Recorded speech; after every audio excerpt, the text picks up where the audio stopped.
Eric Hobsbawm. 14. A Era dos Impérios. Capítulo 13. Da paz à guerra.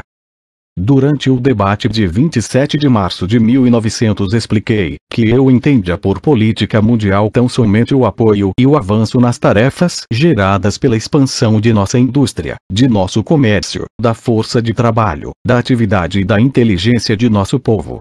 Não temos a intenção de implementar uma política agressiva de expansão. Queríamos apenas proteger os interesses vitais que conquistamos no mundo inteiro, no desenrolar natural dos acontecimentos. Chanceler alemão von Bülow, 1900. Não é certo que uma mulher vá perder seu filho se ele for para o fronte. Na verdade, a mina de carvão e o pátio de manobras de uma ferrovia são lugares mais perigosos que o campo militar. Bernard Shaw, 1902. Glorificaremos a guerra, a única higiene do mundo, o militarismo, o patriotismo, o gesto destrutivo dos construtores da liberdade, belas ideias pelas quais vale a pena morrer e que as mulheres desprezam. F. T. Marinetti. 1909. 1. A partir de agosto de 1914, a presença da Guerra Mundial rondou, impregnou e assombrou a vida dos europeus. Quando da redação do presente texto, a maioria das pessoas deste continente, com mais de 70 anos, passou ao menos por uma parte de 2 guerras no curso de suas vidas. Todas as de mais de 50, com exceção dos suecos, suíços, irlandeses do sul e portugueses, têm a experiência de ao menos parte de uma delas.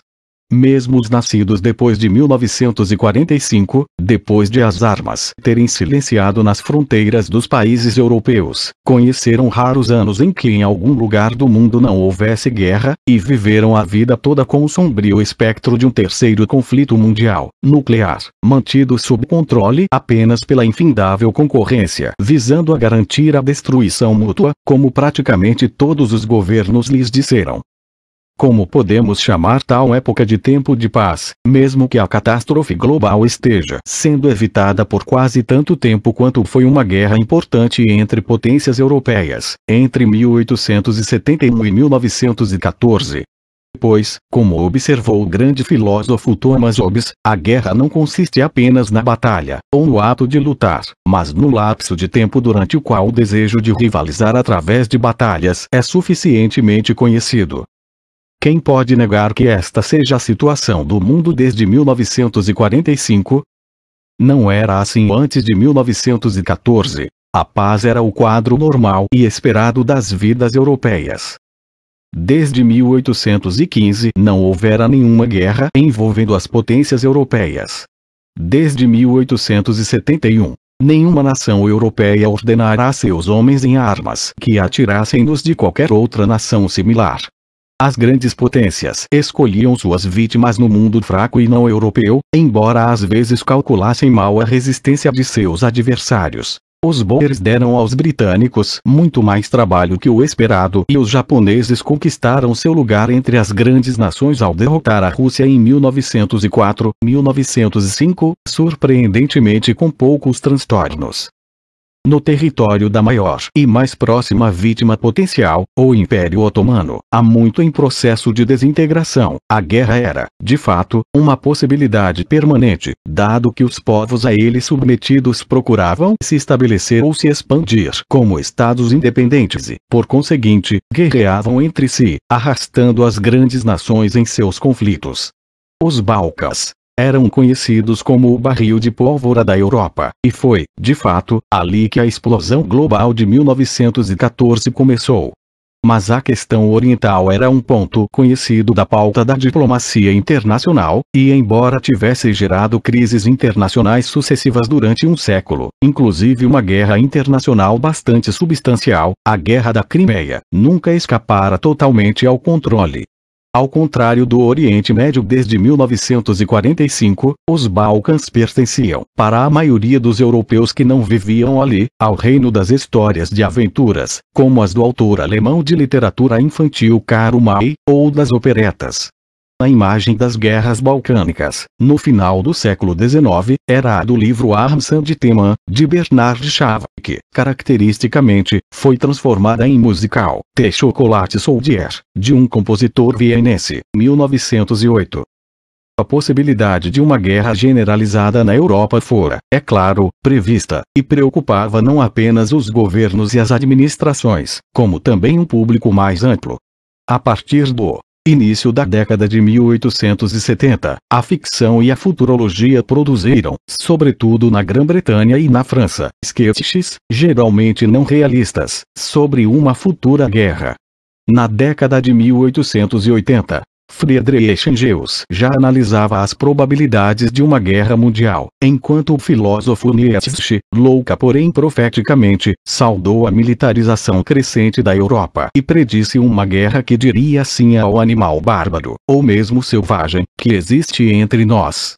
Na década de 1890, a preocupação com a guerra foi suficiente para gerar o Congresso Mundial Universal para a Paz. O 21º estava previsto para setembro de 1914, em Viena, o Prêmio Nobel da Paz, 1897, e a primeira das Conferências de Paz de Haia, 1899, reuniões internacionais de representantes majoritariamente céticos de governos, e a primeira de muitas das reuniões que tiveram lugar desde então, nas quais os governos declararam seu compromisso decidido, porém teórico, com o ideal da paz.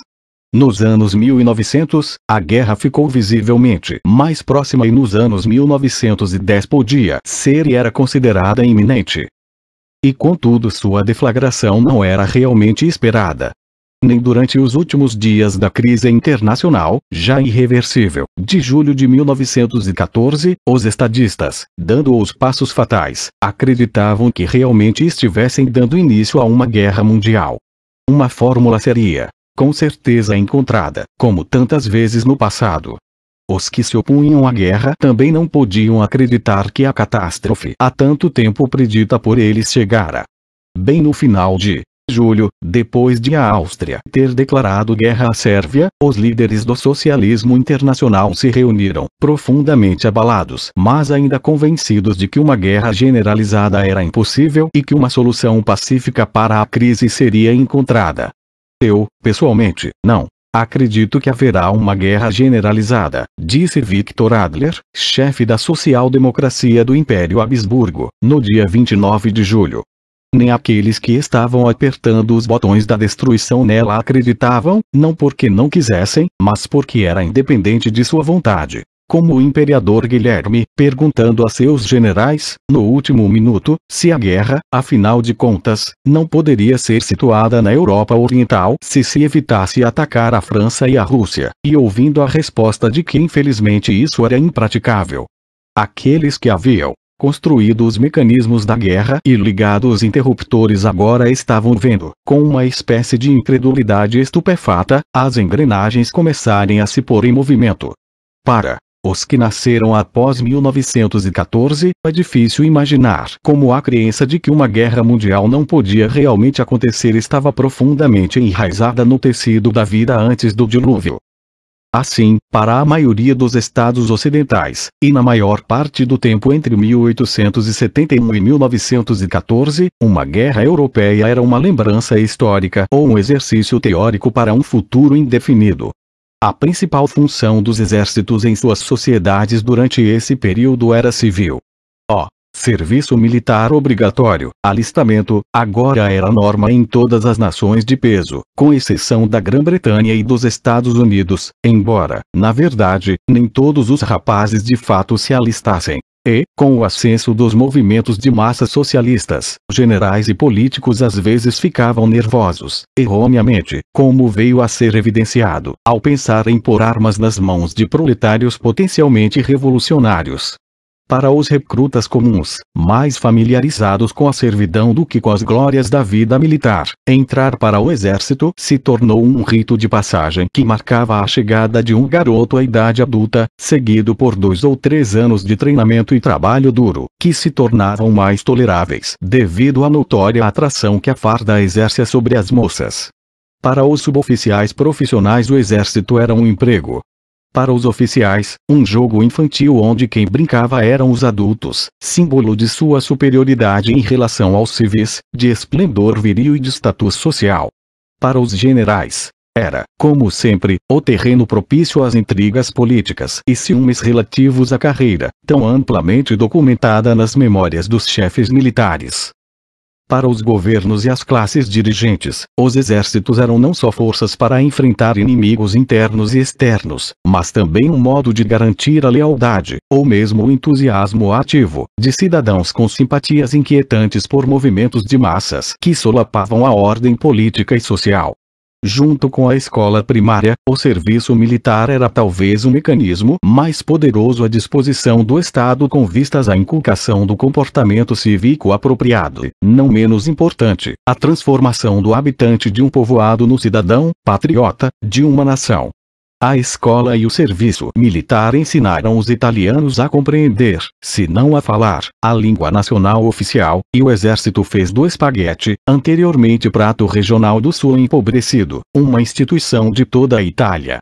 No que tange à população civil, o colorido espetáculo público da exibição militar foi multiplicado para seu divertimento, inspiração e identificação patriótica. Paradas, cerimônias, bandeiras e música. Aspecto mais familiar dos exércitos, para os habitantes não militares da Europa, entre 1871 e 1914, era provavelmente a onipresente banda militar, sem a qual era difícil imaginar os parques e os festejos públicos. Naturalmente, os soldados e, bem mais raramente, os marinheiros de vez em quando desempenhavam suas funções básicas. Podiam ser mobilizados contra desordens e protestos em momentos de perturbações e de crise social. Os governos, especialmente os que precisavam se preocupar com a opinião pública e com seus eleitores, costumavam ser cuidadosos ao confrontar as tropas com risco de atirar em seus compatriotas. As consequências políticas dos tiros que soldados pudessem disparar contra civis podiam ser muito negativas, e as de sua recusa a fazê-lo podiam ser ainda piores, como ficou patente em Petrógrado em 1917. Entretanto, as tropas eram mobilizadas com bastante frequência, e o número de vítimas nacionais da repressão militar não foi, de forma alguma, irrelevante nesse período, mesmo nos estados da Europa Central e Ocidental, onde não se supunha a iminência da Revolução, como a Bélgica e a Holanda. Em países como a Itália, tais intervenções podiam ser, de fato, muito substanciais. Para as tropas, a repressão interna era uma atividade inofensiva, mas as guerras eventuais, especialmente nas colônias, eram mais perigosas. O risco era reconhecidamente mais médico que militar. Dos 274 mil militares americanos mobilizados para a Guerra Hispano-Americana de 1898, houve apenas 379 mortos e 1.600 feridos em combate, porém mais de 5 mil morreram de doenças tropicais. Não admira que os governos apoiassem com tanto entusiasmo as pesquisas em medicina, que no período que nos ocupa conseguiram algum controle sobre a febre amarela, a malária e outros flagelos dos territórios ainda conhecidos como a tumba do homem branco. A França perdeu uma média de 8 oficiais por ano em operações coloniais, entre 1871 e 1908, incluídas as cifras relativas à única zona onde houve perdas sérias, Tonkin, onde caiu quase a metade dos 300 oficiais mortos nesses 37 anos. Não é nosso intuito subestimar a seriedade dessas campanhas, sobretudo sabendo-se que as perdas entre as vítimas eram desproporcionalmente pesadas. Mesmo para os países agressores, essas guerras eram tudo menos viagens de lazer. A Grã-Bretanha enviou 450 mil homens à África do Sul em 1899-1902, voltando com um saldo de 29 mil mortos em combate ou como consequência de ferimentos e 16 mil de doença, o que representou um ônus de 220 milhões de libras esterlinas. Tais custos eram importantes. Contudo, o trabalho do soldado nos países ocidentais era, de longe, consideravelmente menos perigoso que o de certos grupos de trabalhadores civis, como os dos transportes, especialmente por mar, e das minas. Nos 3 últimos anos das longas décadas de paz, morriam por ano 1.430 mineiros de carvão britânicos, e 165 mil, ou mais de 10% da força de trabalho, sofriam ferimentos. E a taxa de acidentes nas minas de carvão britânicas, embora mais elevada que a belga ou a austríaca, era algo mais baixa que a francesa, cerca de 30% menor que a alemã e não mais de 1/3 do que a dos Estados Unidos. Os que corriam maior risco de vida e de integridade física não usavam farda. Assim, se deixarmos de lado a guerra britânica na África do Sul, a vida do soldado e do marinheiro de uma grande nação era bastante pacífica, embora não fosse o caso nos exércitos da Rússia czarista, envolvidos em sérias guerras contra os turcos nos anos 1870 e outra, desastrosa, contra os japoneses em 1904, 1905. Nem no exército japonês, que lutou vitoriosamente tanto contra a China como contra a Rússia. Essa situação ainda pode ser identificada nas memórias e aventuras inteiramente não bélicas daquele mortal ex-membro do famoso 91 Regimento do Exército Imperial e Real Austríaco, o Bom Soldado Schweik, inventado por seu autor em 1911. Os quartéis generais, naturalmente, se prepararam para a guerra, como era seu dever. Como de costume, a maioria deles se preparou para uma versão melhorada da última guerra importante de que os comandantes se lembravam ou que haviam vivido. Os britânicos, como era natural no caso da maior nação naval, se prepararam para uma participação apenas modesta na guerra terrestre, embora fosse ficando cada vez mais evidente para os generais que faziam os preparativos para a cooperação com os aliados franceses, nos anos que precederam 1914, que se exigiria muito mais deles. Mas, de maneira geral, foram os civis, e não esses homens, que previram as terríveis transformações da guerra, graças aos avanços da tecnologia militar, que os generais, e mesmo alguns almirantes mais abertos à questão tecnológica, demoraram a entender.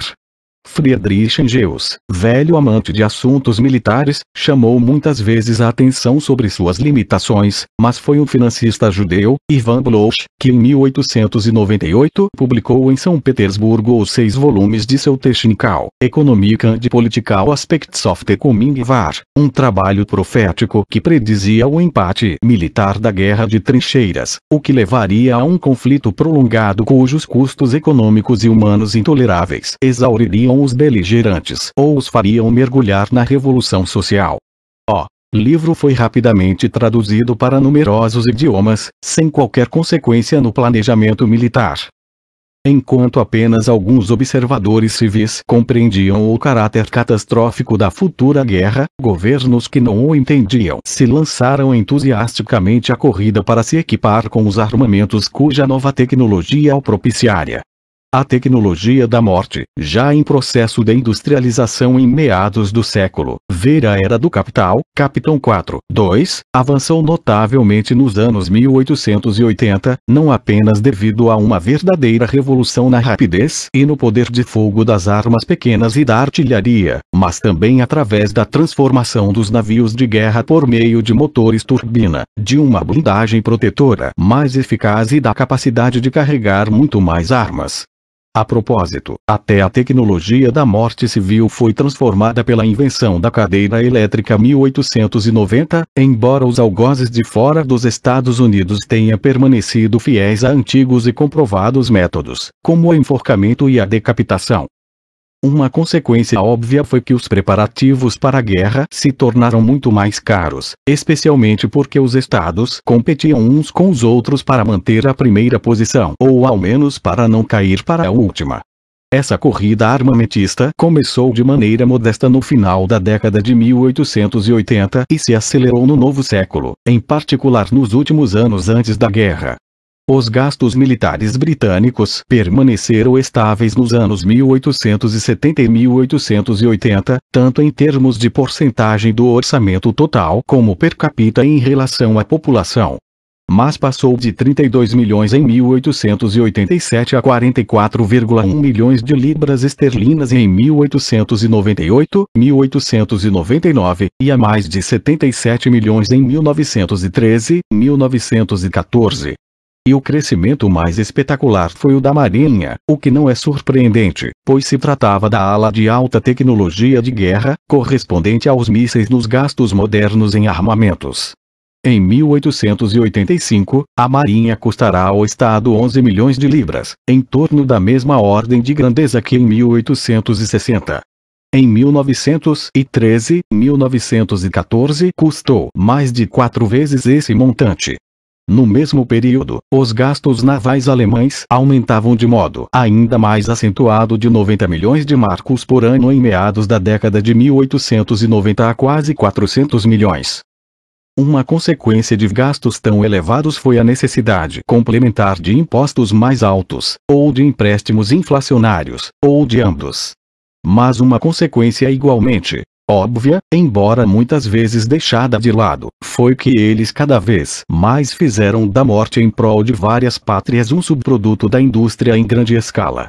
Alfred Nobel e Andrew Carnegie, dois capitalistas que sabiam o que os transformara em milionários dos ramos de explosivos e aço, respectivamente, tentaram compensar a situação destinando uma parte de sua riqueza à causa da paz. Nesse sentido foram atípicos. A simbiose entre guerra e produção da guerra transformou inevitavelmente as relações entre governo e indústria, pois, como observou Friedrich Engels em 1892, como a guerra se tornou um setor da grande indústria, la grande indústria, se tornou uma necessidade política. E, reciprocamente, o Estado se tornou essencial para certos setores da indústria, pois quem, senão o governo, constitui a clientela dos armamentos? Os bens que essa indústria produzia eram determinados não pelo mercado, mas pela interminável concorrência dos governos, que os fazia procurar garantir para si um fornecimento satisfatório das armas mais avançadas e, portanto, mais eficientes. E mais, o que os governos precisavam não era tanto da produção real de armas, mas sim da capacidade de produzi-las numa escala compatível com uma época de guerra, se fosse o caso. Isso quer dizer que eles tinham que zelar para que suas indústrias mantivessem uma capacidade de produção altamente excedente para tempos de paz. Assim, de uma forma ou de outra, os estados eram obrigados a garantir a existência de poderosas indústrias nacionais de armamentos, a arcar com boa parte do custo de seu desenvolvimento técnico e a fazer com que permanecessem rentáveis. Em outras palavras, tinham que proteger essas indústrias contra os vendavais que ameaçavam os navios da empresa capitalista que singravam os mares imprevisíveis do mercado livre e da livre concorrência. E, claro que eles mesmos também podiam se envolver na fabricação de armas, como o fizeram por muito tempo. Mas nesse exato momento os estados, ou ao menos o Estado liberal britânico, preferiram chegar a um acordo com a empresa privada. Nos anos 1880, os produtores privados de armamento assinaram mais de um terço de seus contratos de fornecimento com as Forças Armadas. Nos anos 1890, 46%. Nos anos 1900, 60%. O governo, incidentalmente, estava disposto a garantir-lhes 2/3. Não admira que as empresas de armamento estivessem entre os gigantes da indústria, ou passassem a estar. A guerra e a concentração capitalista caminhavam juntas. Krupp, na Alemanha, o rei dos canhões, empregava 16 mil pessoas em 1873, 24 mil em torno de 1890, 45 mil em torno de 1900 e quase 70 mil em 1912, quando 50 mil das famosas armas Krupp saíram da linha de produção. Na fábrica britânica Armstrong, Whitworth empregava 12 mil homens em suas instalações principais em Newcastle, que passaram a 20 mil, ou mais de 40% de todos os metalúrgicos do Tyneside, em 1914, sem contar os das 1.500 firmas menores que viviam de subempreitadas da Armstrong. Também eram muito rentáveis. Como um moderno complexo industrial militar dos Estados Unidos, essas concentrações industriais gigantescas não teriam sido nada sem a corrida armamentista dos governos. Assim sendo, tentador responsabilizar tais mercadores da morte, a expressão se popularizou entre os pacifistas, pela guerra de aço e ouro, como a denominou um jornalista britânico. Não era Lógico que a indústria de armas incentivasse a aceleração da corrida armamentista, inventando, se necessário, inferioridades nacionais ou janelas de vulnerabilidade, que podiam ser removidas através de lucrativos contratos. Uma firma alemã, especializada na fabricação de metralhadoras, conseguiu inserir uma nota no jornal Le Figaro para que o governo francês planejasse duplicar seu número de metralhadoras. Como consequência, o governo alemão fez uma encomenda de 40 milhões de marcos de tais armas em 1908, 1910, aumentando assim os dividendos da firma de 20% a 32%. Uma firma britânica, argumentando que seu governo subestimara de modo grave o programa de rearmamento da marinha alemã, beneficiou-se com 250 mil libras esterlinas por cada encouraçado encomendado pelo governo britânico, que duplicou sua construção naval. Pessoas elegantes e pouco visíveis, como o grego Basil Zaharoff, atuando em nome da Vickers, e que mais tarde recebeu o título de cavaleiro pelos serviços prestados aos aliados durante a Primeira Guerra Mundial, tomaram as providências necessárias para que a indústria de armamentos das grandes nações vendessem seus produtos menos vitais ou obsoletos a estados do Oriente Próximo e da América Latina, que já estavam em condições de comprar tais utensílios. Em suma, o comércio internacional moderno da morte já estava bem encaminhado. Contudo, a Guerra Mundial não pode ser explicada como uma conspiração de fabricantes de armas, mesmo fazendo os técnicos, com certeza, o máximo para convencer generais e almirantes, mais familiarizados com paradas militares do que com a ciência, de que tudo estaria perdido se eles não encomendassem o último tipo de arma ou navio de guerra. Não há dúvida de que a acumulação de armamento, que atingiu proporções temíveis nos últimos 5 anos anteriores a 1914, tornou a situação mais explosiva. Não há dúvida de que havia chegado o momento, ao menos no verão europeu de 1914, em que a máquina inflexível que mobilizava as forças da morte não poderia mais ser estocada. Porém, a Europa não foi à guerra devido à corrida armamentista como tal, mas devido à situação internacional que lançou as nações nessa competição. 2. A discussão sobre a gênese da Primeira Guerra Mundial tem sido ininterrupta desde agosto de 1914. Provavelmente correu mais tinta, mais árvores foram sacrificadas para fazer papel, mais máquinas de escrever trabalharam para responder a essa pergunta do que a qualquer outra na história, inclusive talvez o debate em torno da Revolução Francesa. À medida que as gerações se sucediam, que a política nacional e internacional ia sendo transformada, o debate foi ressurgindo. Mal a Europa mergulhará na catástrofe, os beligerantes começaram a se perguntar por que a diplomacia internacional não conseguirá evitá-la e a atribuir-se mutuamente a responsabilidade. Aqueles que se opunham à guerra iniciaram imediatamente suas análises. A Revolução Russa de 1917, que publicou os documentos secretos do czarismo, acusou o imperialismo como um todo. Os aliados vitoriosos criaram a tese da culpa de guerra, exclusivamente alemã, pedra angular do Tratado de Paz de Versalhes de 1919 e geradora de um imenso fluxo de textos documentários e de propaganda histórica a favor e, sobretudo, contra essa tese. Naturalmente, a Segunda Guerra Mundial fez esse debate ser retomado. Ele foi revigorado alguns anos depois, quando tornou a surgir uma historiografia de esquerda na República Federal Alemã, que, ansiosa para romper com as ortodoxias conservadoras e patrióticas nazi-alemã, elaborou sua própria versão da responsabilidade da Alemanha. As discussões sobre os perigos para a paz mundial, que, por motivos óbvios, nunca cessaram após Hiroshima e Nagasaki, procuram inevitavelmente possíveis paralelos entre as origens das guerras mundiais passadas e as perspectivas internacionais atuais.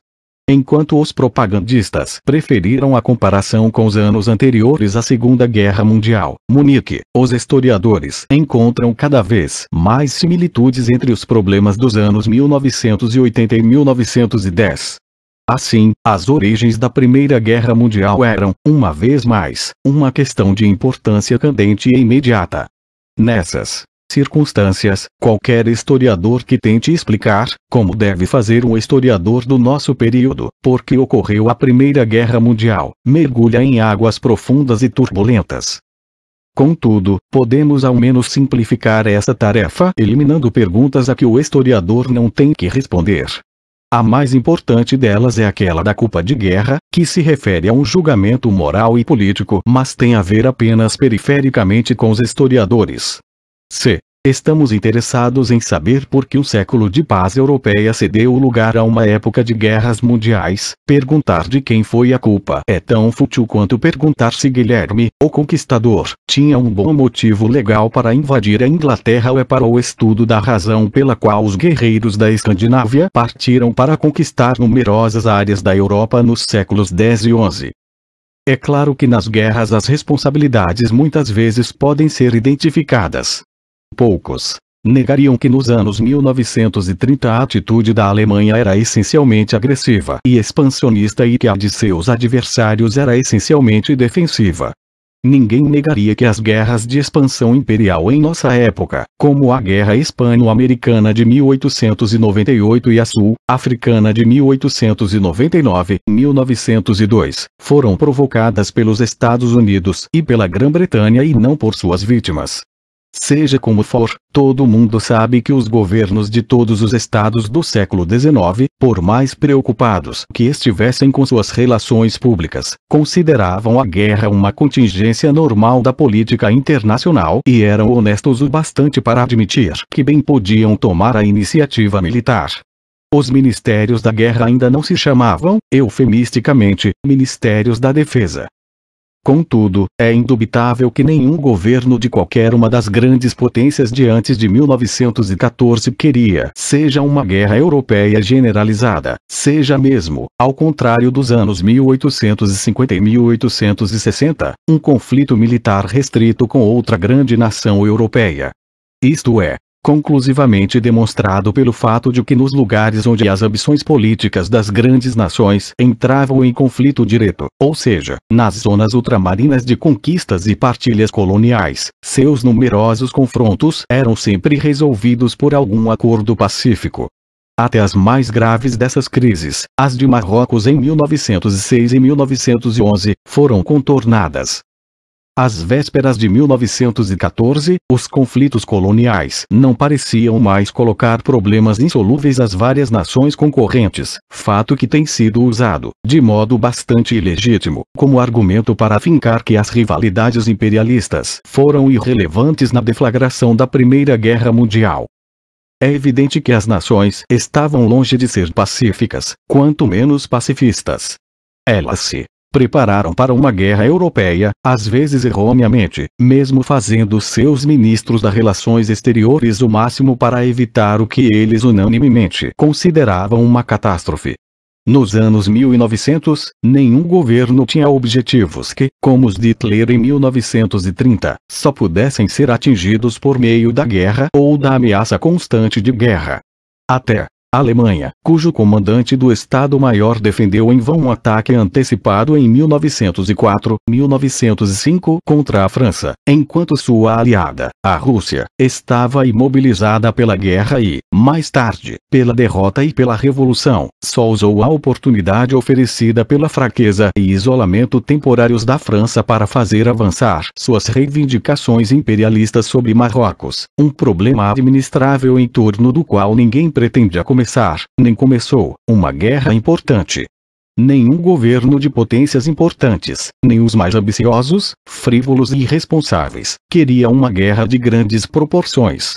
O velho imperador Francisco José, ao anunciar a deflagração dessa guerra a seus condenados súditos em 1914, estava sendo totalmente sincero ao dizer: "Eu não quis que isso acontecesse e Chavez nicht gewollt", mesmo tendo sido seu governo que, de fato, a provocou. O máximo que se pode afirmar é que, a partir de um certo ponto de lento escorregar para o abismo, a guerra pareceu tão inevitável que alguns governos decidiram que a melhor coisa a fazer seria escolher o momento mais propício, ou menos desfavorável, para iniciar as hostilidades. Afirma-se que a Alemanha procurou esse momento a partir de 1912, mas dificilmente poderia ter sido antes. Sem dúvida, durante a crise final de 1914, precipitada pelo irrelevante assassinato de um arquiduque austríaco por um estudante terrorista numa cidade de província dos confins dos Balcãs, a Áustria sabia que corria o risco de uma guerra mundial ao provocar a Sérvia. E a Alemanha, ao decidir dar total apoio à sua aliada, transformou o risco quase numa certeza. A balança está pendendo contra nós, disse um ministro da guerra austríaco em 7 de julho. Não era melhor guerrear antes que pendesse mais? A Alemanha seguiu a mesma linha de raciocínio. Apenas nessa linha restrita a pergunta sobre culpa de guerra tem algum sentido. Mas como os acontecimentos mostraram no verão de 1914, ao contrário de crises anteriores, a paz fora anulada por todas as nações, até pelos britânicos, que os alemães tinham esperanças parciais de que ficassem neutros, aumentando assim suas chances de derrotar tanto a França como a Rússia. Nenhuma das grandes nações teria dado golpe de misericórdia na paz, nem mesmo em 1914, se não estivesse convencida de que seus ferimentos já eram mortais. Portanto, descobrir as origens da Primeira Guerra Mundial não equivale a descobrir o agressor. Ele repousa na natureza de uma situação internacional em processo de deterioração progressiva, que escapava cada vez mais ao controle dos governos. Gradualmente a Europa foi se dividindo em 2 blocos opostos de grandes nações. Tais blocos, fora de uma guerra, eram novos em si mesmos e derivavam, essencialmente, do surgimento no cenário europeu de um império alemão unificado, constituído entre 1864 e 1871 por meio da diplomacia e da guerra, às custas dos outros, conferir a era do capital, Capitão 4, e procurava se proteger contra seu principal perdedor, a França, através de alianças em tempos de paz, que geraram contra-alianças. As alianças, em si, embora implicassem a possibilidade da guerra, não a tornavam nem certa nem mesmo provável. Assim, o chanceler alemão Bismarck, que foi o campeão do jogo de xadrez diplomático multilateral por quase 30 anos após 1871, dedicou-se com exclusividade e sucesso à manutenção da paz entre as nações. Um sistema de blocos de nações só se tornou um perigo para a paz quando as alianças opostas se consolidaram como permanentes, mas especialmente quando as disputas entre eles se transformaram em confrontos inadministráveis. Isto aconteceria no novo século. A pergunta crucial é: por quê? Contudo, não havia maiores diferenças entre as tensões internacionais que levaram à Primeira Guerra Mundial e as que são subjacentes ao perigo de uma terceira, que as pessoas, nos anos 1980, ainda esperam evitar. Nunca houve, desde 1945, a mínima dúvida quanto aos principais adversários numa terceira guerra mundial. Os Estados Unidos e a URSS, mas, em 1880, as coalizões de 1914 não eram previstas. Naturalmente, alguns aliados e inimigos potenciais eram fáceis de discernir. A Alemanha e a França estariam em lados opostos, quanto mais não fosse porque a Alemanha anexara grandes porções da França, Alsácia-Lorena, após sua vitória em 1871. Também não era difícil prever a permanência da aliança entre Alemanha e Áustria, Hungria, forjada por Bismarck após 1866, pois o equilíbrio interno do novo Império Alemão tornou essencial manter vivo o multinacional Império Habsburgo. Sua desintegração em fragmentos nacionais não apenas levaria, como Bismarck bem sabia, à ruína do sistema de estados da Europa Central e Oriental, como destruiria também a base de uma pequena Alemanha dominada pela Prússia. De fato, ambas as coisas aconteceram após a Primeira Guerra Mundial. O traço diplomático mais permanente do período 1871-1914 foi a Tríplice Aliança de 1882, que na verdade era uma aliança austro-alemã, já que o terceiro participante, a Itália, logo se afastaria para finalmente se unir ao campo anti-alemão em 1915. Uma vez mais era óbvio que a Áustria, envolvida nos turbulentos assuntos dos Balcãs, devido a seus problemas multinacionais, e, mais profundamente que nunca, depois de ter conquistado a Bósnia-Herzegovina em 1878, se achava em oposição à Rússia naquela região.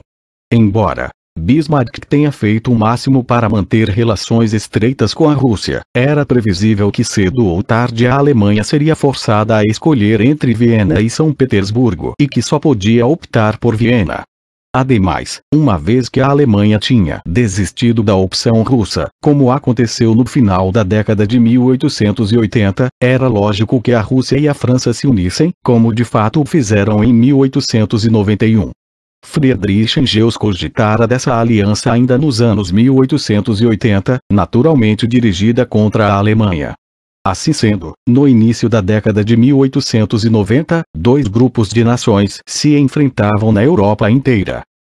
Embora as relações internacionais tenham ficado mais tensas, não era inevitável uma guerra europeia generalizada, quanto mais não seja porque os problemas que separavam a França da Alemanha, ou seja a Alsácia-Lorena, não tinham interesse para a Áustria, e os que representavam um risco de conflito entre a Áustria e a Rússia, o nível de influência da Rússia nos Balcãs, eram insignificantes para a Alemanha. Os Balcãs, observou Bismarck, não valiam os ossos de um único granadeiro pomeraniano. A França não tinha reais brigas com a Áustria, nem a Rússia com a Alemanha. Por isso, os problemas que separavam a França da Alemanha, embora permanentes, dificilmente seriam considerados merecedores de uma guerra pela maioria dos franceses, e os que separavam a Áustria da Rússia, embora, como 1914 mostrou, potencialmente mais graves, só se colocavam intermitentemente. Três problemas transformaram o sistema de aliança numa bomba relógio. A situação do fluxo internacional, desestabilizado por novos problemas e ambições mútuas entre as nações, a lógica do planejamento militar conjunto que congelou os blocos que se confrontavam, tornando-os permanentes, e a integração de uma quinta grande nação, a Grã-Bretanha, é um dos blocos. Ninguém se preocupou muito com as tergiversações da Itália, que só era uma grande nação por cortesia internacional. Entre 1913 e 1907, para surpresa geral, incluindo a sua própria, a Grã-Bretanha se uniu ao lado anti-alemão. A origem da Primeira Guerra Mundial pode ser melhor entendida acompanhando seu surgimento desse antagonismo anglo-germânico. A Tríplice Entente foi surpreendente tanto para os inimigos como para os aliados britânicos. No passado, a Grã-Bretanha não tinha tradição nem qualquer motivo permanente de atrito com a Prússia, e o mesmo parecia ser verdade em relação à Super-Prússia conhecida agora como Império Alemão. Por outro lado, a Grã-Bretanha fora antagonista quase automática da França em quase todas as guerras europeias desde 1688. Mesmo isso não sendo mais verdade, quanto mais não fosse porque a França deixara de ser capaz de dominar o continente, o atrito entre os dois países era visivelmente crescente, ao menos porque ambos competiam pelo mesmo território e influência como nação imperialista. Assim, as relações eram pouco amistosas no que tange ao Egito, cujo controle era cobiçado por ambas, mas foi tomado pelos britânicos, junto com o Canal de Suez, financiado pela França. Durante a crise de Fachoda, de 1898, pareceu que haveria derramamento de sangue, pois as tropas coloniais rivais britânicas e francesas se enfrentaram no interior do Sudão. Na divisão da África, os ganhos de um eram, no mais das vezes, às custas do outro. No que tange à Rússia, os impérios britânico e czarista haviam sido antagonistas permanentes na zona dos Balcãs e do Mediterrâneo da assim chamada questão oriental e nas áreas, mal definidas porém amargamente disputadas, da Ásia Central e Ocidental que ficavam entre a Índia e as terras do Czar, Afeganistão, Irã e as regiões com saída para o Golfo Pérsico. A perspectiva de ver russos em Constantinopla, e portanto no Mediterrâneo, e de uma expansão russa em direção à Índia era um pesadelo constante para os chanceleres britânicos. Os dois países haviam inclusive se enfrentado na única das guerras europeias do século XVIII de que a Grã-Bretanha participou, a Guerra da Crimeia, e nos anos 1870 uma guerra russo-britânica era muito provável. Dado o modelo consagrado de diplomacia britânica, uma guerra contra a Alemanha era uma possibilidade tão remota que devia ser ignorada. Uma aliança permanente com qualquer nação continental parecia incompatível com a manutenção do equilíbrio de poder, que era o principal objetivo da política externa britânica. Uma aliança com a França seria considerada improvável, uma com a Rússia quase impensável. Contudo, o implausível se tornou realidade. A Grã-Bretanha se vinculou de forma permanente à França e à Rússia contra a Alemanha, resolvendo todas as diferenças com a Rússia, a ponto de concordar com a ocupação, por esta, de Constantinopla, oferta que desapareceu do horizonte com a Revolução Russa de 1917. Como é? Por que se produziu essa surpreendente transformação? Aconteceu porque ambos os jogadores, bem como as regras do jogo tradicional da diplomacia internacional, mudaram. Em primeiro lugar, o tabuleiro em que era jogado ficou muito maior.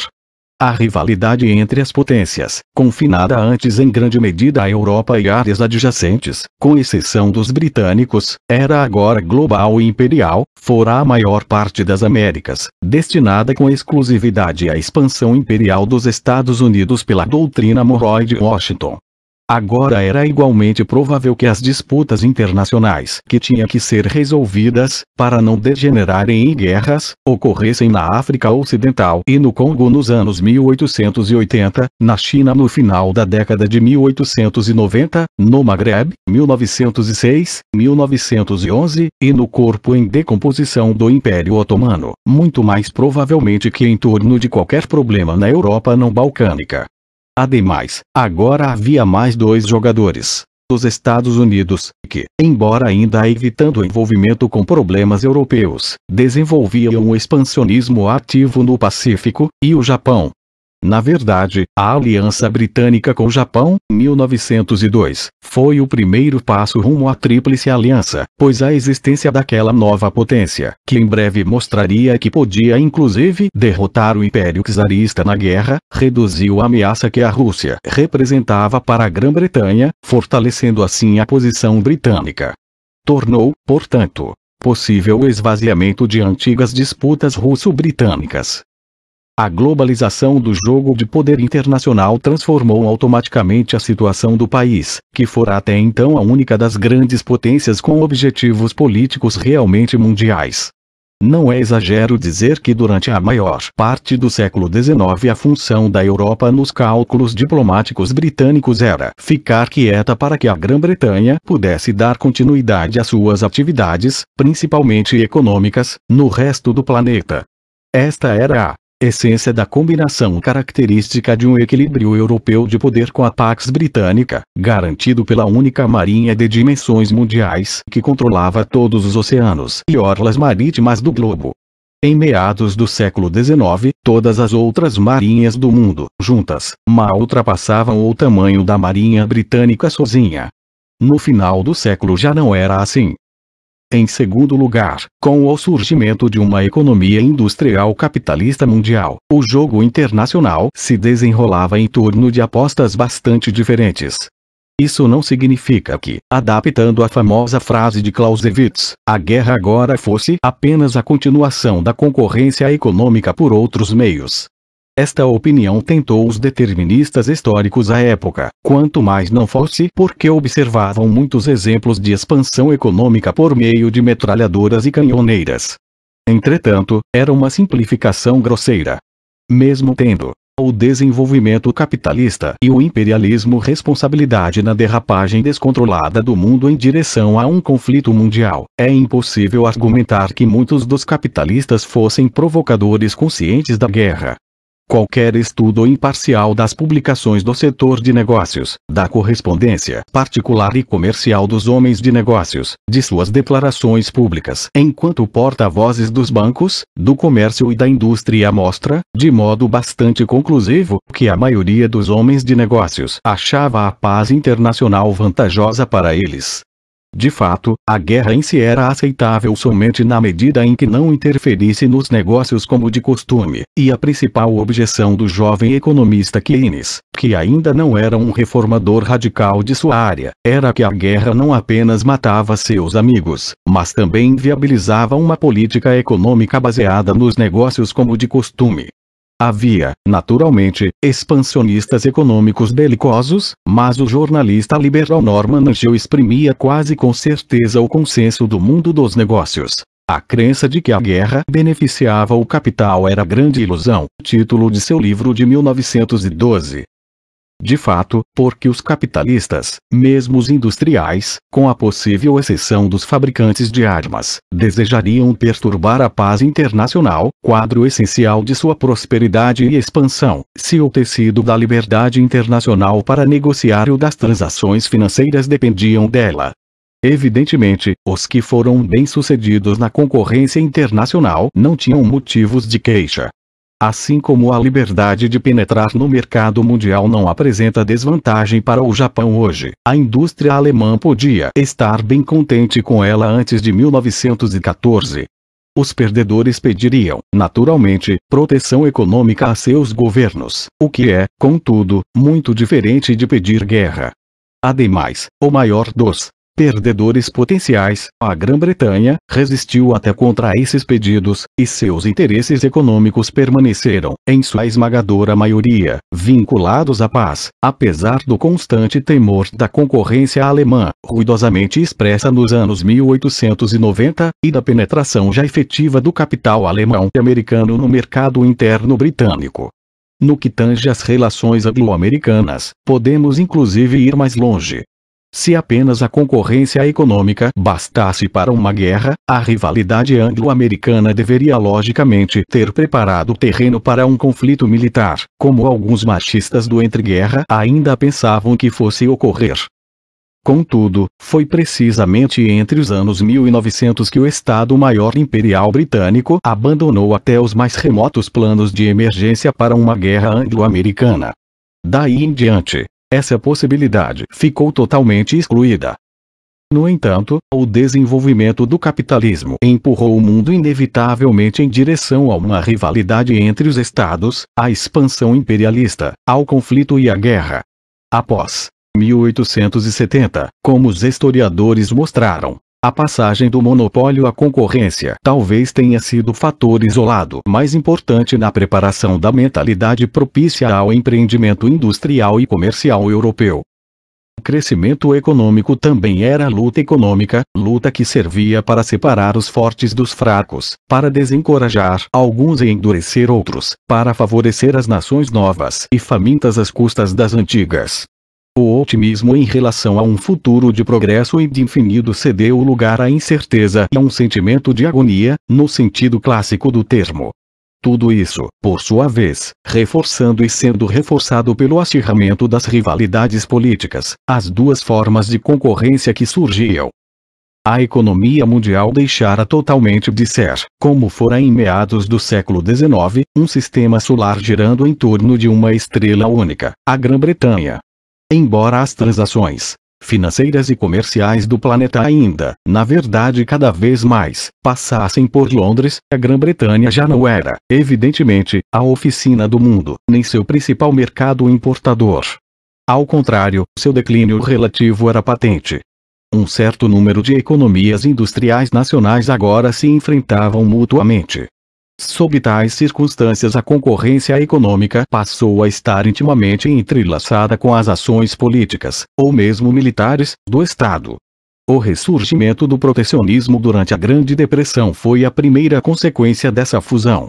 Do ponto de vista do capital, o apoio político passaria a ser essencial para manter a concorrência estrangeira à distância, e talvez também essencial em regiões do mundo onde as empresas de economias industriais nacionais competiam umas com as outras. Do ponto de vista dos estados, a economia passou a ser desde então tanto a base mesma do poder internacional como seu critério. Agora era impossível conceber uma grande nação que não fosse ao mesmo tempo uma grande economia, transformação ilustrada pelo ascenso dos Estados Unidos e pelo enfraquecimento relativo do Império Czarista. Inversamente, as transformações que ocorreram no poder econômico, que mudaram automaticamente o equilíbrio entre força política e militar, não acarretariam uma redistribuição de papéis no cenário internacional. Esta era uma opinião francamente popular na Alemanha, cujo assombroso crescimento industrial lhe conferiu um peso internacional incomparavelmente maior que o que tivera a Prússia. Não foi por acaso que entre os alemães nacionalistas de 1890, o velho cântico patriótico Sentinela do Reno, dirigido exclusivamente contra os franceses, perdeu rapidamente terreno frente às ambições globais do Deutschland über alles, que se tornou, de fato, o hino nacional alemão, embora ainda não oficialmente. O que tornou essa identificação entre poder econômico e político-militar tão perigosa foram não apenas as rivalidades nacionais pelos mercados mundiais de recursos materiais e pelo controle de regiões, como no Oriente Próximo e Médio, onde os interesses econômicos e estratégicos tantas vezes se sobrepunham. Bem antes de 1914, a petrodiplomacia já era um fator crucial no Oriente Médio, sendo vitoriosas a Grã-Bretanha e a França, as empresas de petróleo ocidentais, mas ainda não americanas, e um intermediário armênio, Calouste Gulbenkian, que garantiu 5% para si próprio. Inversamente, a penetração econômica e estratégica alemã no Império Otomano já preocupava os britânicos e ajudou a situar a Turquia do lado da Alemanha durante a guerra. Mas a novidade da situação residia em que, dada a fusão entre economia e política, nem a divisão pacífica das áreas disputadas em zonas de influência podia manter a rivalidade internacional sob controle. A única coisa que poderia controlá-la, como sabia Bismarck, que a administrou com incomparável habilidade entre 1871 e 1889, era a limitação deliberada de objetivos. Se os estados pudessem definir seus objetivos diplomáticos com precisão, uma determinada mudança nas fronteiras, um casamento dinástico, uma compensação definível pelos avanços de outros estados, tanto o cálculo como o acordo seriam possíveis. Mas, nenhuma das duas excluía, como o próprio Bismarck comprovara entre 1862 e 1871, o conflito militar controlado. Mas o traço característico da acumulação capitalista era justamente não ter limite. As fronteiras naturais da Standard Oil, do Deutsche Bank, da De Beers Diamond Corporation estavam situadas nos confins do universo, ou antes, nos limites de sua capacidade de expansão. Foi este aspecto dos novos padrões da política mundial que desestabilizou as estruturas da política mundial tradicional. Enquanto o equilíbrio e a estabilidade permaneciam a condição fundamental das nações europeias em suas relações recíprocas, em outros lugares, nem as mais pacíficas hesitavam em recorrer à guerra contra os fracos. Tinham sem dúvida, como vimos, o cuidado de manter seus conflitos coloniais sob controle. Estes nunca pareceram constituir casus belli para uma guerra de grandes proporções, mas com certeza precipitaram a formação de blocos internacionais e finalmente beligerantes. O que se tornou o bloco anglo-franco-russo começou com o entendimento cordial anglo-francês, Entente Cordiale, de 1904, essencialmente uma negociação imperialista através da qual os franceses desistiram de reivindicar o Egito, e, em troca, a Grã-Bretanha apoiaria suas reivindicações relativas ao Marrocos, uma vítima na qual a Alemanha também estava de olho. Entretanto, todas as nações, sem exceção, estavam com ânimo expansionista e conquistador. Até a Grã-Bretanha, cuja postura era fundamentalmente defensiva, dado que seu problema era como proteger seu domínio global, até então incontestado, contra os novos intrusos, atacou as repúblicas sul-africanas. Ela também não hesitou em pensar em dividir as colônias de outro estado europeu, Portugal, com a Alemanha. No oceano do planeta, todos os estados eram tubarões e todos os estadistas sabiam disso. Mas o que tornou o mundo um lugar ainda mais perigoso foi a equação tácita de crescimento econômico ilimitado e poder político, que veio a ser aceita inconscientemente. Assim, o imperador alemão pediu, nos anos 1890, um lugar ao sol para seu estado. Bismarck poderia ter reivindicado o mesmo, e, de fato, conquistaram um lugar muitíssimo mais poderoso no mundo para a nova Alemanha do que a Prússia jamais desfrutara. Contudo, Bismarck podia definir as dimensões de suas ambições, evitando cuidadosamente entrar no terreno das zonas sem controle, ao passo que para Guilherme Duas a frase se tornou um mero slogan sem conteúdo concreto. Formulava simplesmente um princípio de proporcionalidade. Quanto mais poderosa for a economia de um país, maior será sua população, maior o lugar internacional de sua nação, Estado. Assim, não havia limites teóricos ao lugar que ele podia sentir que lhe cabia. Como dizia a frase nacionalista, Eut Deutschland, morgen die ganze Welt, hoje é a Alemanha, amanhã o mundo inteiro. Tal dinamismo ilimitado pode ser expresso na retórica política, cultural ou nacionalista racista. Mas o real denominador comum dos três níveis era a necessidade imperiosa de expandir uma economia capitalista maciça, observando suas curvas estatísticas dispararem para cima. Sem isso, sua significação seria tão reduzida como, digamos, a dos intelectuais poloneses do século XIX, que acreditavam numa missão messiânica de seu, então não existente, país no mundo. Em termos práticos, o perigo não era a Alemanha se propor concretamente a tomar o lugar britânico de potência mundial, embora a retórica da agitação nacionalista alemã tenha prontamente batido na tecla anti-britânica.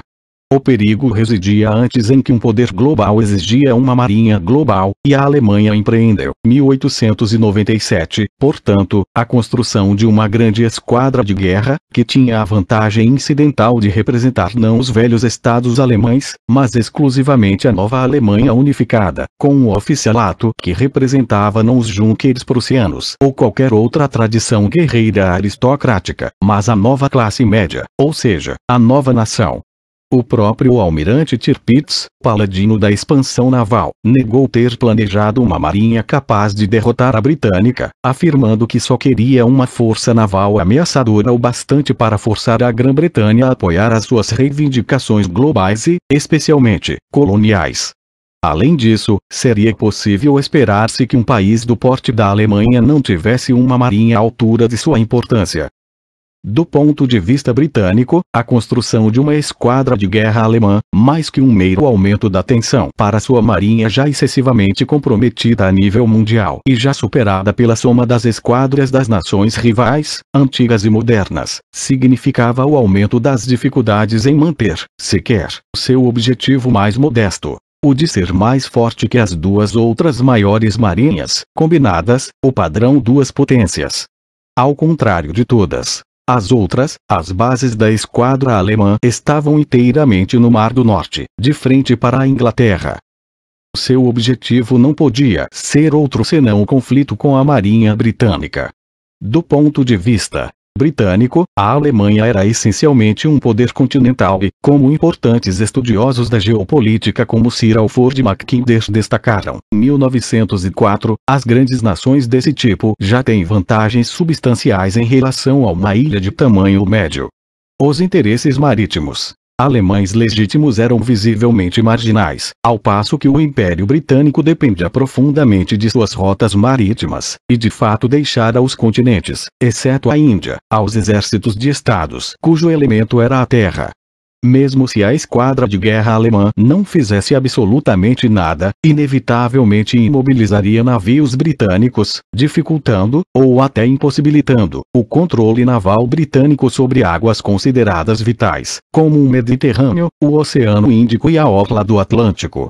O que para a Alemanha era um símbolo de status internacional e de ambições mundiais indefinidas, para o Império Britânico era uma questão de vida ou morte. As águas americanas podiam, e foram em 1901, ser deixadas a cargo de um país amigo, os Estados Unidos. As águas do Extremo Oriente foram deixadas a cargo dos Estados Unidos e do Japão, porque à época ambos eram nações com interesses puramente regionais, que de qualquer maneira não pareciam incompatíveis com os britânicos. A marinha alemã, mesmo como marinha regional, o que não mais pretendia ser, era uma ameaça tanto para as ilhas britânicas como para a posição mundial do Império Britânico. A Grã-Bretanha defendeu ao máximo a preservação do status quo e a Alemanha sua modificação, inevitavelmente, mesmo se não intencionalmente, às custas da Grã-Bretanha. Nessas circunstâncias e dada a rivalidade econômica entre as indústrias dos dois países, não admira que a Grã-Bretanha considerasse a Alemanha um mais provável e perigoso de seus adversários potenciais. Era lógico que se aproximasse da França e, uma vez o perigo russo minimizado pelo Japão, da Rússia, ainda mais porque a derrota russa destruíra, pela primeira vez na memória das pessoas ainda vivas, o equilíbrio entre as nações do continente europeu que os chanceleres britânicos tinham dado por certo durante tanto tempo. Este fato revelou que a Alemanha era a força militar dominante na Europa, de longe, a mais temível. Esses foram os antecedentes da surpreendente Tríplice Entente Anglo-Franco-Russa. A divisão da Europa nos dois blocos hostis levou quase um quarto de século, da formação da Tríplice Aliança, 1882, à configuração da Tríplice Entente, 1907. Não precisamos acompanhar o período, ou os acontecimentos subsequentes, através do labirinto de todos os seus detalhes. Estes apenas demonstram que o atrito internacional no período do imperialismo era global e endêmico, que ninguém, ainda menos os britânicos, sabia muito bem em que direção as contracorrentes dos interesses, temores e ambições, suas e de outras nações, os estavam levando, e, embora o sentimento de que estariam levando a Europa rumo a uma guerra importante fosse generalizado, nenhum dos governos sabia muito bem o que fazer a esse respeito. Falharam inúmeras tentativas de romper o sistema de blocos, ou ao menos de mitigá-lo por meio de aproximação entre os blocos. Entre Grã-Bretanha e Alemanha, Alemanha e Rússia, Alemanha e França, Rússia e Áustria. Os blocos, fortalecidos por planos inflexíveis de estratégia e mobilização, tornaram-se mais rígidos. O continente foi incontrolavelmente arrastado para a batalha por meio de uma série de crises internacionais que, após 1905, cada vez mais eram solucionadas por malabarismo político, isto é, pela ameaça da guerra. A partir de 1905, a desestabilização da situação internacional, como consequência da nova vaga de revoluções na periferia das sociedades plenamente burguesas, acrescentou material inflamável novo a um mundo que já estava prestes a pegar fogo. Houve a Revolução Russa de 1905, que deixou o Império Czarista temporariamente incapacitado, encorajando a Alemanha a insistir em suas reivindicações no Marrocos, intimidando a França. Berlim foi forçada a recuar na Conferência de Algeciras, janeiro de 1906, devido ao apoio britânico à França, em parte porque uma guerra de grandes proporções por causa de um problema puramente colonial era pouco atraente politicamente, em parte porque a marinha alemã ainda se sentia excessivamente fraca para enfrentar uma guerra contra a marinha britânica. 2 anos depois, a Revolução Turca destruiu os acordos, cuidadosamente construídos, que visavam ao equilíbrio internacional no sempre explosivo Oriente Próximo.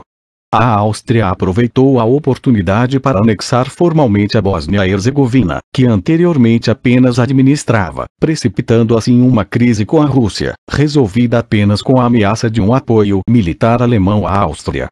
A terceira grande crise internacional, em torno do Marrocos em 1911, tinha reconhecidamente pouco a ver com a Revolução e tudo a ver com o imperialismo, e com as duvidosas operações de homens de negócios piratas que perceberam suas múltiplas possibilidades. A Alemanha enviou uma caminhoneira disposta a se apoderar do porto de Agadir, ao sul do Marrocos, no intuito de obter alguma compensação dos franceses por seu protetorado iminente sobre o Marrocos, mas foi forçada a recuar pelo que pareceu ser uma ameaça britânica, a de ir à guerra do lado dos franceses. É irrelevante se isso foi mesmo proposital ou não. A crise de Agadir demonstrou que quase todo o confronto entre duas potências importantes agora as levava à beira da guerra. Quando prosseguiu o desmoronamento do Império Turco, com a Itália atacando e ocupando a Líbia em 1911 e a Sérvia, a Bulgária e a Grécia empreendendo a expulsão dos turcos da Península Balcânica em 1912, todas as nações estavam imobilizadas, tanto pela relutância em antagonizar um aliado potencial como a Itália, até então não comprometida com nenhum dos dois lados, como pelo medo de serem arrastadas a problemas incontroláveis pelos estados balcânicos. Em 1914 ficou provado que tinham razão. Congeladas na imobilidade, viram a Turquia ser quase empurrada para fora da Europa e uma segunda guerra entre os estados pigmeus balcânicos vitoriosos redesenhar o mapa dos Balcãs em 1913. O máximo que as potências europeias conseguiram foi criar um estado independente na Albânia, 1913, sob o príncipe alemão de costume, embora os albaneses que se preocupavam com o assunto preferissem um aristocrata inglês independente que mais tarde inspirou as novelas de aventuras de John Beauchamp. A crise balcânica seguinte foi precipitada em 28 de junho de 1914, quando o herdeiro do trono austríaco, o arquiduque Francisco Fernando, visitou a capital da Bósnia, Sarajevo. O que tornou a situação ainda mais explosiva foi que, justamente nesse período, a política interna das principais potências empurrou sua política externa para a zona de perigo. Como vimos, após 1905 os mecanismos políticos que serviam para administrar estavelmente os regimes começaram visivelmente a ruir. Tornou-se cada vez mais difícil controlar, e ainda mais absorver e integrar, as mobilizações e contramobilizações dos súditos em via de se transformarem em cidadãos democráticos. A própria política democrática encerrava um elemento de alto risco, até num estado como a Grã-Bretanha, que mantinha a verdadeira política externa cuidadosamente oculta, não apenas no parlamento, como também de parte do gabinete liberal. O que fez a crise de Agadir avançar de uma ocasião de conchavo político potencial a uma confrontação de soma zero foi um discurso público de Lloyd George que parecia não deixar à Alemanha outra opção além da guerra ou do recuo. A política não democrática era pior ainda. Seria possível não afirmar que as principais causas da trágica deflagração europeia de julho de 1914 foram a incapacidade de as forças democráticas da Europa Central e Oriental controlarem os elementos militaristas de suas sociedades e a rendição dos autocratas, não a seus súditos democráticos leais, mas a seus conselheiros militares irresponsáveis. E, pior que tudo, os países que estavam enfrentando problemas internos insolúveis não se sentiriam tentados a apostar na solução propiciada por um trunfo externo, especialmente quando seus conselheiros militares lhes diziam que, desde que a guerra era certa, o melhor momento para agir era agora. Não era, certamente, o caso na Grã-Bretanha e na França, apesar de seus problemas. Foi provavelmente o caso na Itália, embora, felizmente, o aventureirismo italiano sozinho não pudesse deflagrar a guerra mundial. Foi o caso na Alemanha. Os historiadores continuam discutindo sobre o efeito da política interna alemã na sua política externa. Parece claro que, como em todas as outras nações, a agitação de direita nas bases incentivou e ajudou a corrida armamentista competitiva, especialmente no mar. Afirmou-se que a inquietação dos trabalhadores e o avanço eleitoral da social-democracia fizeram com que as elites dirigentes se interessassem em desarmar o problema interno por meio do êxito externo. Sem dúvida, havia muitos conservadores que, como o Duque de Ratibor, pensavam que era necessária uma guerra para restaurar a antiga ordem, como em 1864, 1871. Provavelmente essa ideia não fez nada mais do que tornar os civis menos céticos em relação aos argumentos de seus generais belicosos. Foi o caso na Rússia. Sim, na medida em que o czarismo, restaurado após 1905 com modestas concessões à liberalização política, viu provavelmente no apelo a um nacionalismo da Grande Rússia e à glória da força militar sua estratégia mais promissora, com vistas a renascer e se fortalecer. E de fato, se não fosse pela lealdade firme e entusiástica das Forças Armadas, a proximidade de uma revolução teria sido maior em 1913, 1914 que em qualquer outro momento entre 1905 e 1917. Contudo, em 1914 a Rússia com toda certeza não queria a guerra. Mas, graças a alguns anos de preparação militar, temida pelos generais alemães, a Rússia podia contemplar uma guerra em 1914, o que, evidentemente, não teria sido possível alguns anos antes. Entretanto, havia uma nação que não podia senão apostar sua existência no jogo militar, porque sem ele parecia condenada. A Áustria-Hungria, dilacerada desde meados da década de 1890 por problemas nacionais cada vez mais inadministráveis, dos quais os dos eslavos do sul pareciam ser os mais recalcitrantes e perigosos, por três motivos. Primeiro, porque não só causavam transtornos, como as outras nacionalidades politicamente organizadas no Império Multinacional, que disputavam vantagens umas às outras, como também complicavam as coisas ao pertencer tanto ao governo de Viena, linguisticamente flexível, como ao de Budapeste, implacavelmente magiar. A agitação dos eslavos do sul na Hungria, além de transbordar para a Áustria, agravou as sempre difíceis relações entre as duas metades do império.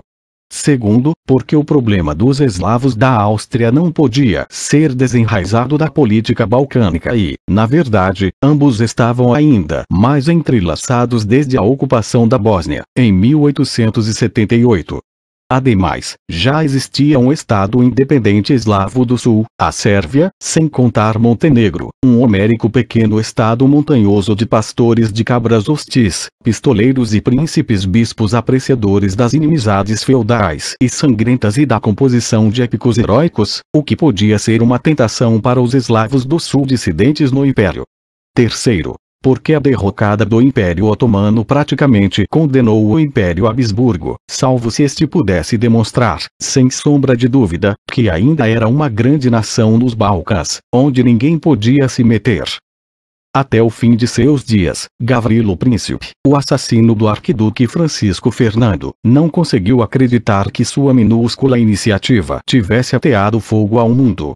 A crise final de 1914 foi tão completamente inesperada, tão traumática e, vista retrospectivamente, tão persistente porque foi essencialmente um incidente na política austríaca que exigia, na opinião de Viena, que se desse uma lição na Sérvia. A atmosfera internacional parecia calma. Nenhum Ministério das Relações Exteriores esperava problemas em junho de 1914, e personalidades públicas há décadas eram assassinadas com uma certa frequência. Em princípio, ninguém nem se preocupou com o fato de uma grande nação intervir pesadamente num vizinho pequeno e problemático. Desde então cerca de 5.000 livros foram escritos para explicar o aparentemente inexplicável. Como, dentro de pouco mais de 5 semanas após Sarajevo, a Europa se encontrava em guerra. A resposta imediata parece agora tão clara quão simples. A Alemanha decidiu dar apoio total à Áustria, ou seja, não acalmar a situação. O resto seguiu-se, inexoravelmente. Pois, em 1914, qualquer confronto entre os blocos em que se esperasse que um dos dois lados recuasse os levava à beira da guerra. Além de um certo ponto, as mobilizações inflexíveis das forças militares, sem as quais tal confronto não mereceria credibilidade, não podiam retroceder. A desmobilização não poderia mais desmobilizar, mas apenas destruir. Em 1914, qualquer incidente, por mais aleatório que fosse, até a ação de um terrorista estudantil ineficaz no canto perdido do continente, podia levar a esse confronto, se alguma nação isolada, presa ao sistema de bloco e contra-bloco, escolhesse levá-lo a sério. Assim, a guerra chegou, em circunstâncias comparáveis, chegaria outra vez. Em suma, as crises internas e internacionais nos últimos anos anteriores a 1914 fundiram-se.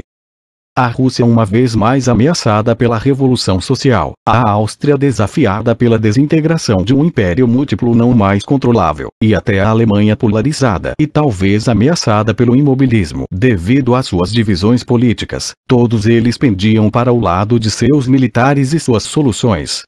Até a França, unida por uma relutância a pagar impostos e, portanto, a conseguir as verbas necessárias para um rearmamento maciço, era mais fácil prolongar outra vez o serviço militar para 3 anos, eleger em 1913 um presidente que conclamou a vingança contra a Alemanha e emitiu ruídos belicosos, fazendo eco aos generais que agora, com otimismo assassino, abandonavam uma estratégia defensiva por um assalto ofensivo do outro lado do Reno.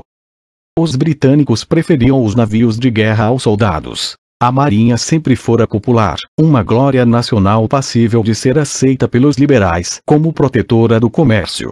As cicatrizes navais tinham charme político, ao contrário da reforma do exército. Poucos, mesmo entre seus políticos, perceberam que os planos para uma guerra conjunta com a França implicavam um exército maciço e finalmente a convocação, e de fato não tinham em vista nada além de uma guerra basicamente naval e comercial. Contudo, embora o governo britânico tenha se mantido pacífico até o último momento, ou antes, se recusou a tomar posição temendo uma divisão do governo liberal, ele não podia pensar em ficar fora da guerra. Felizmente, a invasão alemã da Bélgica, há muito preparada pelo Plano Schlieffen, propiciou a Londres uma cobertura moral para necessidades diplomáticas e militares. Mas como reagiriam as massas da Europa a uma guerra que não podia senão ser uma guerra de massas, já que todos os beligerantes, salvo os britânicos, se prepararam para lutar com exércitos de recrutas de enormes dimensões? Em agosto de 1914, antes mesmo da deflagração das hostilidades, 19 milhões, e potencialmente 50 milhões, de homens armados estavam frente a frente, de um lado e de outro das fronteiras. Qual seria a atitude dessas massas quando convocadas e qual seria o impacto da guerra entre os civis, especialmente se, como alguns militares argutamente suspeitavam, embora quase não levando dado em conta em seus planos, a guerra não terminasse rapidamente?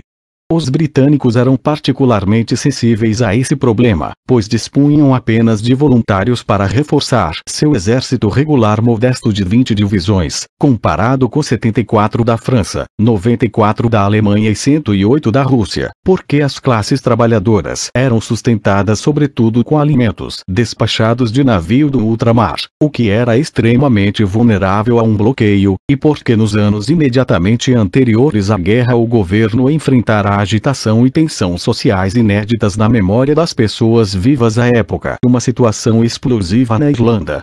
A atmosfera de guerra, pensou o ministro liberal John Morley, não pode ser propícia à ordem num sistema democrático que está à beira do espírito de 1848. Mas a atmosfera interna das outras nações também era de natureza a inquietar seus governos. É um erro pensar que em 1914 os governos se precipitaram à guerra para desativar suas crises sociais internas. No máximo, calcularam que o patriotismo minimizaria as resistências mais graves e a não cooperação. Nisso eles estavam certos. A oposição liberal, humanitária e religiosa à guerra sempre fora insignificante na prática, embora nenhum governo, com a exceção eventual da Grã-Bretanha, estivesse disposto a reconhecer uma recusa a prestar serviço militar por objeção de consciência. Os movimentos trabalhista e socialista organizados, em seu conjunto, se opunham ardentemente a um militarismo e à guerra, e o Partido Trabalhista e a Internacional Socialista inclusive se engajaram, em 1907, numa greve geral internacional contra a guerra, mas políticos teimosos não levaram o fato muito a sério, embora um extremista de direita tenha assassinado o grande líder e orador socialista francês Jean Jaurès poucos dias antes da guerra, quando ele tentava desesperadamente salvar a paz.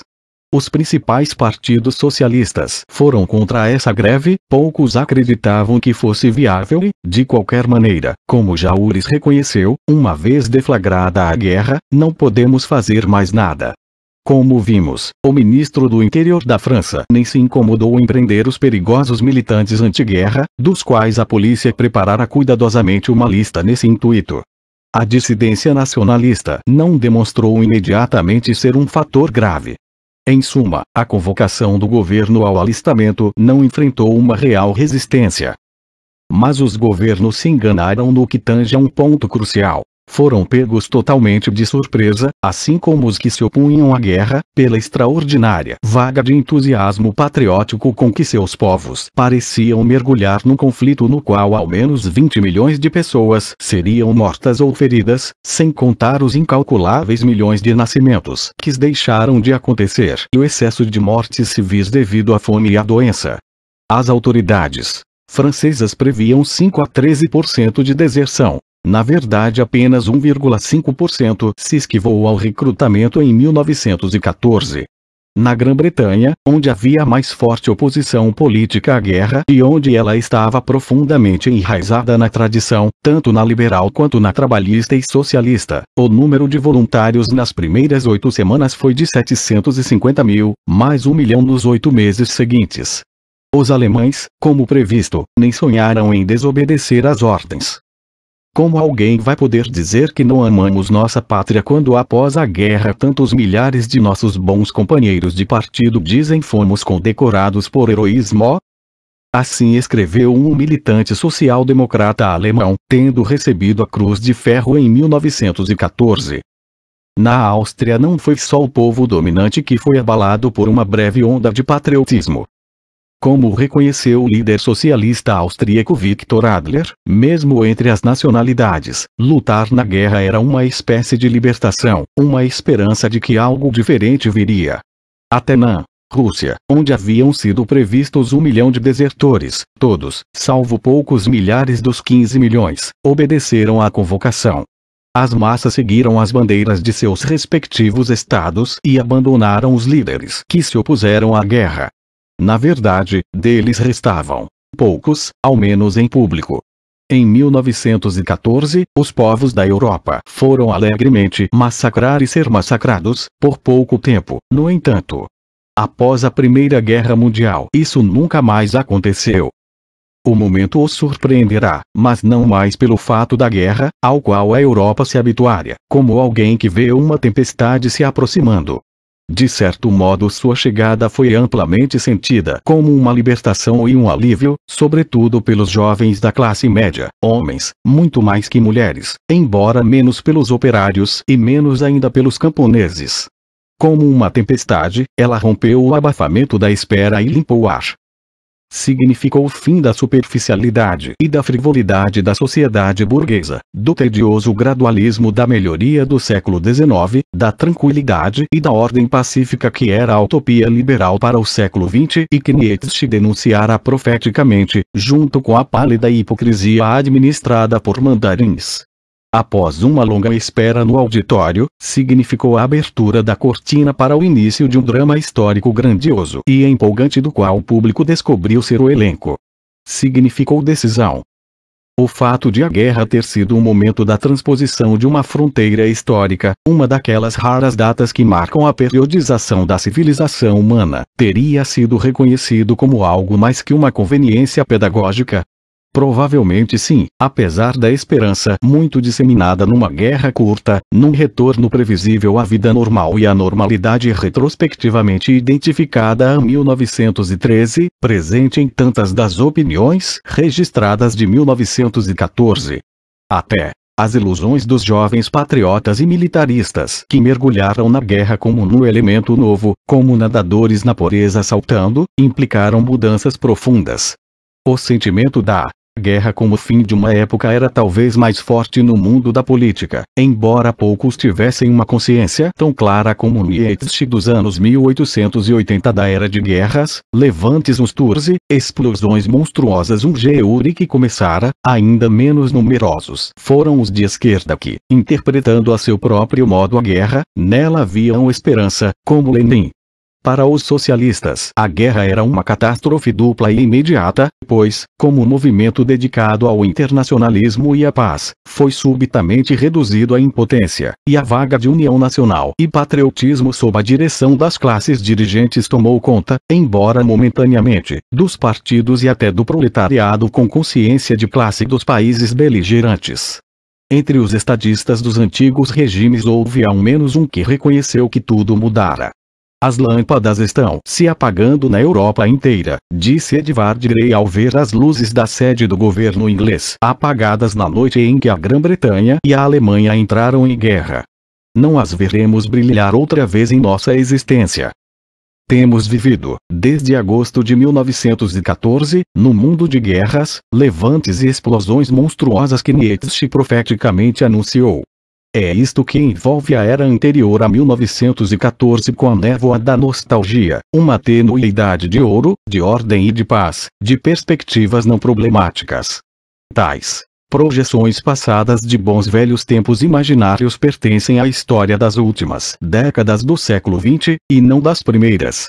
Os historiadores dos dias anteriores ao apagar das luzes não pensavam nelas. Sua preocupação central, que perpassa este livro, deve ser a de entender e mostrar como a era da paz, da civilização burguesa confiante e cada vez mais próspera, e dos impérios ocidentais, carregava inelutavelmente dentro de si o embrião da era da guerra, da revolução e da crise que marcou seu fim.